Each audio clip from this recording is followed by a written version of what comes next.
வணக்கம் நண்பர்களே. சுபயோகம் தமிழ் சேனலுக்கு உங்களை அன்புடன் வரவேற்கிறேன். 2026ஆம் ஆண்டோட மிக மிக முக்கியமான கிரக நிகழ்வு அதுதான் சனியோட வக்ர பெயர்ச்சி காலம். பொதுவாக நம்ம ஊரில் சனி வக்ரம் ஆகுது, சனி பின்னோக்கி போகுதுனாலே உடனே பயந்துடுவாங்க. ஐயோ சனி வக்ரம் ஆயிடுச்சே, இனி கஷ்டம் தானா, வேலை போயிடுமா, நஷ்டம் வந்துடுமா அப்படின்னு யோசிக்க ஆரம்பிச்சிருவாங்க. ஆனால் உண்மையிலேயே சனி வக்ரம்னா பயப்படணுமா? இல்லவே இல்லைங்க, கண்டிப்பாக இல்லை. ஜோதிடத்தில் சனி பகவான்றவர் பொறுப்பு, ஒழுக்கம், தாமதம், கடின உழைப்பு, நம்மளோட கர்ம பலன், அப்புறம் ஒரு விஷயத்தில் கிடைக்கக்கூடிய நிலைத்தன்மை, இதுக்கெல்லாம் அதிபதி. அப்போது வக்ர காலம்னா என்ன அப்படின்னு பார்த்தீங்கன்னா, ரொம்ப எளிமையாக சொல்லணும்னா, நாம் கடந்து வந்த பாதையை, நம்ம ஏற்கனவே செஞ்ச விஷயங்களை திரும்பி பார்க்கக்கூடிய ஒரு காலம். நாம் பண்ணினதில் எது சரியாக இருக்குது, எதை நம்ம மாற்றணும், எதை இன்னுமே நம்ம கொஞ்சம் உழைப்பு அதிகமாக தேவைப்படுது, இதை நமக்கு புரிய வைக்கிற ஒரு ரிவ்யூ பீரியட் தான் இந்த வக்ரகாலம். 2026 சனி பகவான் ஜூலை 27ஆம் தேதியிலிருந்து டிசம்பர் 11ஆம் தேதி வரைக்கும் மொத்தமாக ஒரு 138 நாட்கள் வக்ர நிலையில் இருக்க போறாரு. திருக்கணித கணக்குப்படி பார்த்தா சனி மீனம் ராசியில் வக்ரமாகறாரு. இந்த 138 நாட்கள் காலகட்டம் குறிப்பாக மிதுன ராசிக்காரங்களுக்கு ரொம்ப ரொம்ப முக்கியமான ஒரு நேரம். ஏன் தெரியுங்களா? சனி உங்க ராசிக்கு 10ஆம் இடமான தொழில் மற்றும் கர்மஸ்தானத்துல சஞ்சரிச்சு வக்ரமாகிறாரு. அதனால இந்த 138 நாட்கள்ல உங்க வாழ்க்கையில அதிகமா பேசப்பட போற விஷயங்கள் என்னென்ன தெரியுங்களா? உங்களோட வேலை, தொழில், பதவி, பொறுப்புகள், அப்புறம் உங்களோட எதிர்கால கெரியர் டைரக்ஷன். அப்போ மிதுன ராசி நேயர்களே, இந்த சனி வக்ரம் உங்களுக்கு சாதகமா இருக்குமா? வேலையில திடீர் மாற்றம் வருமா? ரொம்ப நாளா எதிர்பார்த்து காத்துட்டு இருந்த ப்ரொமோஷன் கிடைக்குமா? தொழில இருந்த சிக்கல்கள் தீருமா? கை நழுவி போன பழைய வாய்ப்புகள் தேடி வருமா? கை இருப்பு பணம் எப்படி இருக்கும்? குடும்பத்தில் அமைதி நிலவுமா? எதுலெல்லாம் நீங்கள் ரொம்ப எச்சரிக்கையாக இருக்கணும், இதையெல்லாம் பற்றி ரொம்ப தெளிவாக விரிவாக இந்த வீடியோவில் பார்க்க போகிறோம். வீடியோவை கடைசி வரைக்கும் ஸ்கிப் பண்ணாமல் பாருங்கள். முதல்ல மிதுன ராசிக்கு சனி 10ஆம் இடமான மீனத்தில் சஞ்சரிக்கிறாரு. ஜோதிடத்தில் 10ஆம் இடம்னா என்ன? 10ஆம் இடம் அப்படின்றது நம்மளோட ஜீவனம், வேலை, தொழில், பதவி, அதிகாரம், சமூக அந்தஸ்து, நாம சமூகத்தில் அடையிற பெயர், புகழ், நம்மளோட பொறுப்புகள், அப்புறம் கெரியர் growth, இதை குறிக்கக்கூடிய மிக முக்கியமான இடம். சனி பகவானே இயல்பாகவே கர்மகாரகன், அதாவது தொழிலுக்கு அதிபதி. அவரே 10ஆம் இடத்துல உட்கார்ந்துட்டு இருக்கிறது முதல்ல ஒரு பெரிய விஷயம். அதுவும் இப்போ அவர் வக்ரமாகும் போது சில முக்கியமான மாற்றங்கள் நடக்கும். என்ன மாதிரி மாற்றங்கள்னு பார்த்தீங்கன்னா, இது வரைக்கும் நீங்கள் எடுத்த தொழில்துறை முடிவுகளை மறுபரிசீலனை செய்ய வேண்டிய சூழ்நிலை வரலாம். நாம போகிற பாதை சரிதானா அப்படின்னு யோசிப்பீங்க.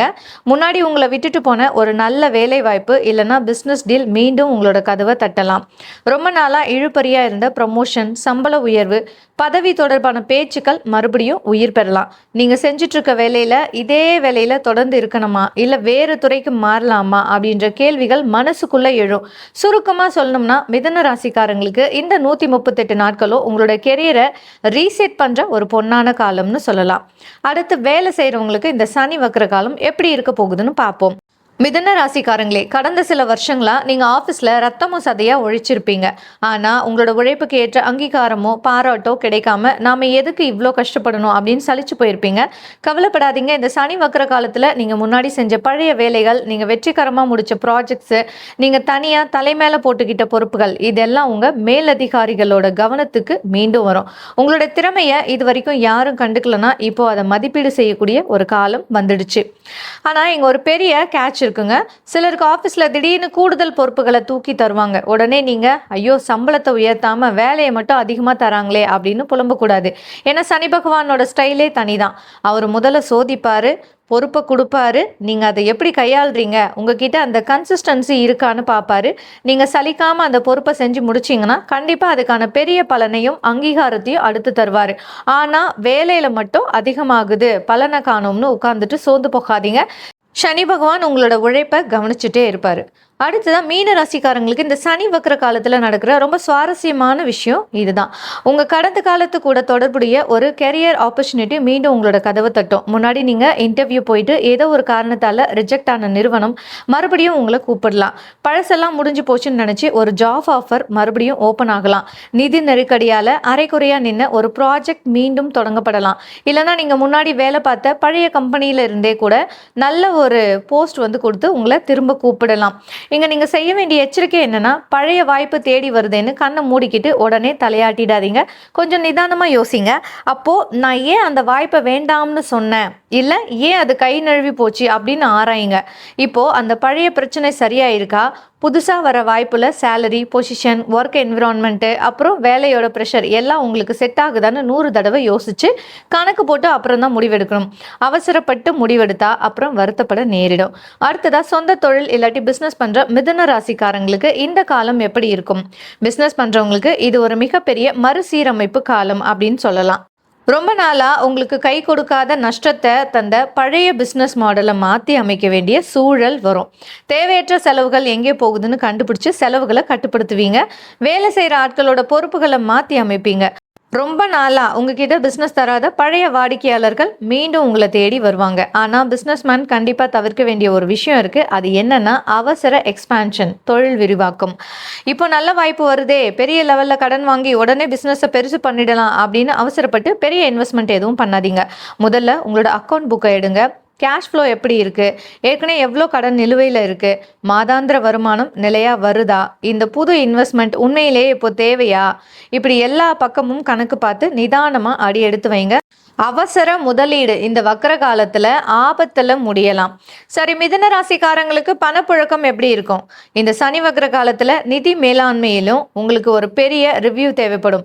ஏன்னா 10ல் இருக்கக்கூடிய சனியோட பார்வை உங்களோட ராசிக்கு 12ஆம் இடமான விரயஸ்தானத்தை தொடுது. இதனால் என்ன ஆகும்னா கைக்கு பணம் வரும், ஆனால் வந்த வேகத்தில் பணம் எங்கே போகுதுன்னே தெரியாமல் கரையும். எதுக்கெல்லாம் செலவு வரும் தெரியுங்களா? பழைய நிலுவை கடன்கள், திடீர் வீட்டு செலவுகள், தொழில் இல்லாட்டி வேலை தொடர்பான பயண செலவுகள், குடும்ப பொறுப்புகளுக்கான செலவுகள். ஆனால் பயப்படாதீங்க, இது முழுமையான பண இழப்பு கிடையாது. பணத்தை நீங்கள் எப்படி மேனேஜ் பண்ணுறீங்க அப்படின்றதுல தான் விஷயமே இருக்குது. உங்களுக்கு சில எச்சரிக்கைகள். இந்த 138 நாட்களில் தேவையில்லாத இஎம்ஐயில் புதுசாக பொருள் வாங்குறது, அனாவசியமான கடன்களை தலைமையில போட்டுக்கிறது, முக்கியமாக நண்பனுக்காக நான் ஜாமீன் கையெழுத்து போடுறேன், என் பேரில் கடன் வாங்கி தரேன் அப்படின்லாம் உணர்ச்சி வசப்பட்டு வாக்கு கொடுக்கறத முற்றிலுமாக தவிர்த்திடணும். இல்லைன்னா அப்புறம் நீங்கள் தான் பணத்தை கட்ட வேண்டியிருக்கும். அடுத்ததான், நீண்ட நாட்களாக உங்களை தூக்கம் கெடுத்து வச்ச இந்த கடன்களை அடைக்கணும், ஒழுங்குபடுத்தணும்னு நினச்சிட்டு இருந்தீங்கன்னா இந்த சனி வக்கர காலம் உங்களுக்கு ஒரு அருமையான வாய்ப்பு. பழைய லோன் அக்கௌண்ட்டில் க்ளோஸ் பண்ணுறதுக்கு திட்டமிடுவீங்க. நிலுவையில் இருக்கிற பெண்டிங் பேமெண்ட்ஸை வசூல் பண்ண தீவிர முயற்சி எடுப்பீங்க. உங்களுக்கு வர வேண்டிய பணத்தை கேட்டு வாங்குவீங்க. இந்த 138 நாட்களில் பண விஷயத்தில் பயப்படுறதுக்கு பதிலாக ஒரு ஃபினான்ஷியல் டிசிப்ளின், நிதி ஒழுக்கத்தை உருவாக்கக்கூடிய காலமாக பயன்படுத்துங்க. மாதாந்திர வரவு செலவுகளை டைரியில் எழுதி வைக்க ஆரம்பிங்க. அதுவே உங்களோட பாதி பிரச்சனைகளை தீர்த்திடும். அடுத்ததா, 4ஆம் இடம் சனி பகவான் தனது 7வது பார்வையால் உங்களோட ராசியோட 4ஆம் இடமான குடும்பம், வீடு, வாகனம், தாய் வழி உறவுகள், மன அமைதியை குறிக்கும் இடத்தை பார்க்குறாரு. இதனால வீடு மற்றும் சொத்து தொடர்பாக பழைய விஷயங்கள் மறுபடியும் பேச்சுவார்த்தைக்கு வரும். வாடகை வீட்டை மாற்றுறது இல்லாட்டி சொந்த வீடு வாங்குறது பற்றின பேச்சு, பழைய வாகனத்தை விற்றுட்டு புது வாகனங்கள் வாங்குறது, நிலம், சொத்து தொடர்பான ப்ராப்பர்ட்டி டாக்குமெண்ட்ஸ் பிரச்சனைகள். நீங்கள் இந்த காலத்தில் புதுசாக சொத்து வாங்கவோ இல்லை விற்கவோ நினச்சா டாக்குமெண்ட்ஸை ரொம்ப கவனமாக வெரிஃபை பண்ணணும். ஒரு நல்ல வக்கீல் கிட்ட காட்டி பத்திரம் சரியாக இருக்கான்னு செக் பண்ணிக்கோங்க. அவன் எனக்கு தெரிஞ்சவன் தான், வாய் வார்த்தையாக சொல்லிட்டான் அப்படின்லாம் வாய்மொழி வாக்குறுதியை மட்டும் நம்பி லட்சக்கணக்கில் பணத்தை இறக்காதீங்க. எல்லாமே பேப்பர் ஒர்க்கில் தெளிவாக எழுத்துப்பூர்வமாக இருக்கணும். மிதுன ராசி அன்பர்களே, குடும்ப வாழ்க்கையை பொறுத்த வரைக்கும் இந்த காலகட்டத்தில் உங்களுக்கு தேவையானது 2 தான். ஒன்று பொறுமை, 2வது தெளிவான பேச்சுவார்த்தை, கம்யூனிகேஷன். ஆஃபீஸில் ஏற்படுற ஸ்ட்ரெஸ்ஸை தயவு செஞ்சு வீட்டுக்குள்ளே கொண்டு வராதிங்க. வேலையில் யாரோ ஒருத்தர் உங்களை திட்டாங்க, இல்லை அங்கே பிரச்சனைனா அதை கொண்டு வீட்டில் இருக்கிற மனைவிக்கிட்டேயோ இல்லை அம்மா கிட்டேயோ காமிச்சு கோபப்பட்டீங்கன்னா தேவையில்லாத குடும்ப புயல் உருவாகும்.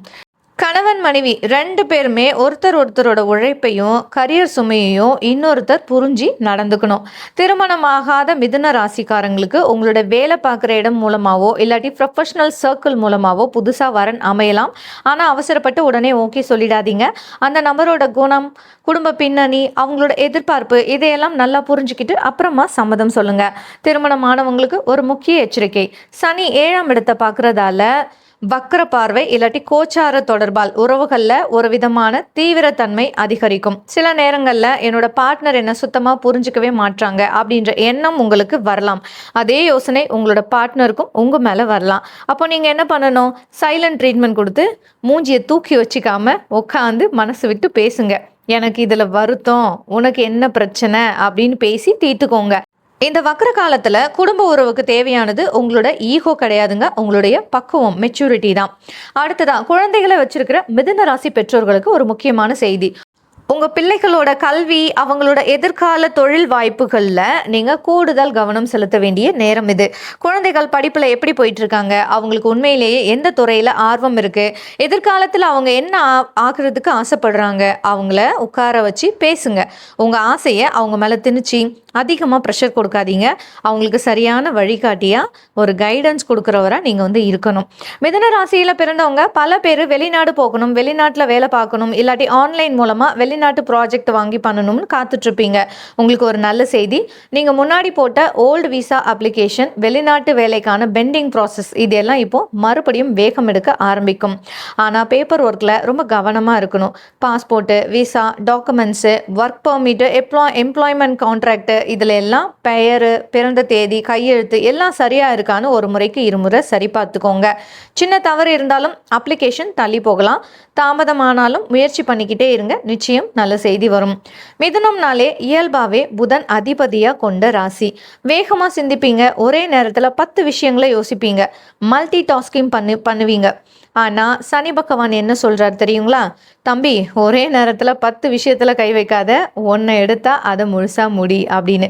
அதனால் இந்த 138 நாட்களில் மல்டி டாஸ்கிங் பண்ணுறதை கொஞ்சம் குறைச்சிக்கோங்க. எது முக்கியமோ அதை முதல்ல முடிங்க. வேலையில் ஏதாவது தாமதம் வந்தால் உடனே ஐயோ அவ்வளோதான் என் வாழ்க்கையே போச்சு அப்படின்னு ஒர்ஸ்ட் கேஸ் ஸ்கெனாரியோவை யோசித்து பயப்படாதீங்க. ஜோதிடத்தில் ஒரு பழமொழி இருக்குங்க, சில தாமதங்கள் நம்மை தவறான முடிவுகளிலிருந்து காப்பாற்றுவதற்காகவே இயற்கையால் உருவாக்கப்படுபவை அப்படின்னு. அதை மனசில் வச்சுக்கோங்க.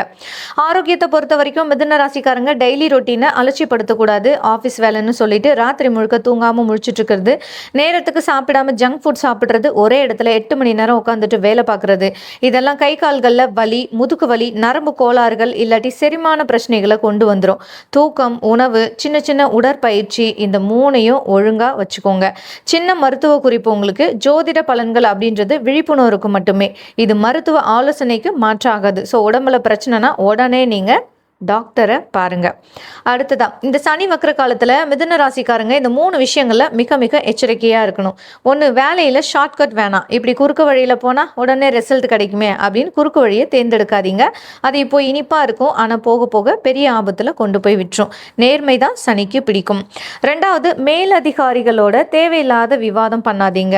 நீங்கள் ஆஃபீஸில் நீங்கள் சொல்கிற கருத்து சரியாகவே இருக்கலாம், ஆனால் அதை எப்படி சொல்கிறீங்க அப்படின்றது முக்கியம். உங்களுடைய திறமையை நிரூபிக்க வேண்டிய இடத்துல கோபத்தை காட்டி வார்த்தையை விட்டுடாதீங்க. அடுத்ததா, கரியர் டெசிஷனில் அவசரம் வேண்டாம். எனக்கு இந்த மேனேஜரை பிடிக்கல, வேலையை பிடிக்கல அப்படின்னு கடுப்பாகி கையில் அடுத்த வேலை இல்லாமல் அவசரப்பட்டு ரிசைன் பண்ணிடாதீங்க.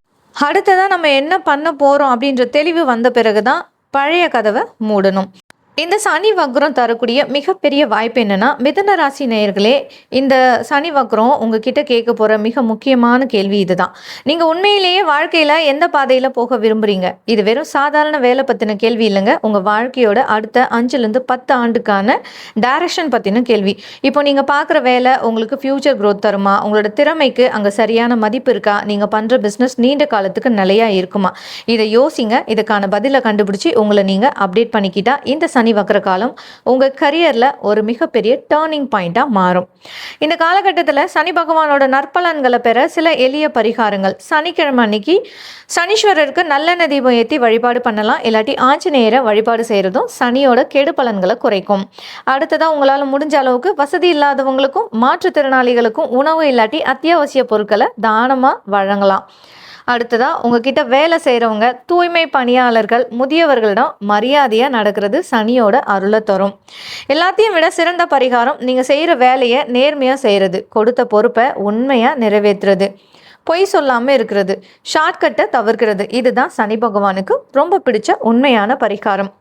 எனவே அன்பான மிதுன ராசி அன்பர்களே, இந்த 138 நாட்களை பயப்பட வேண்டிய ஒரு காலமாக பார்க்காதீங்க. இது உங்களோட கரியரை ரீசெட் பண்ணுற காலம், உங்களோட உழைப்பை மதிப்பிடுற காலம். தவறான பாதையில் இருந்தால் திருத்திக்கிட்டு சரியான பாதையில் பயணிக்க வேண்டிய காலம். வேலையில் சின்ன சின்ன தாமதங்கள் வரலாம், பொறுப்புகள் கூடி சுமை அதிகமாகலாம். ஆனால் அதே நேரத்தில் நீங்கள் பல வருஷமாக பட்ட கஷ்டத்துக்கு ஒரு பெரிய அங்கீகாரம் கிடைக்கிறதுக்கான கதவுகள் திறக்க போகுது. அவசரப்பட்டு எதையும் விட்டுடாதீங்க, பொறுமையாக இருங்க, திட்டமிட்டு உழைங்க. சனி பகவான் மெதுவாக பலன் கொடுத்தாலும் அவர் கொடுக்குற பலன் உங்கள் வாழ்நாள் முழுக்க நிலையாக இருக்கும். இதுதான் மிதுன ராசிக்கான 2026 சனி வக்ர பலன்கள். அன்பர்களே, இது ஒரு பொதுவான பலன் மட்டும்தான். உங்களுடைய சுய ஜாதகத்தை பொறுத்து, இப்போ நடக்கிற தசா புத்தி காலங்கள் பொறுத்து இந்த பலன்கள் வேறுபாடு இருக்கலாம். இந்த வீடியோ உங்களுக்கு ரொம்ப பிடிச்சிருந்தா லைக் பண்ணுங்க. உங்களோட மிதுன ராசி நண்பர்களுக்கும் குடும்பத்தினருக்கும் ஷேர் பண்ணுங்க. மறக்காம நம்மளுடைய சுபயோகம் தமிழ் சேனலுக்கு சப்ஸ்கிரைப் பண்ணிடுங்க. நன்றி, வணக்கம்.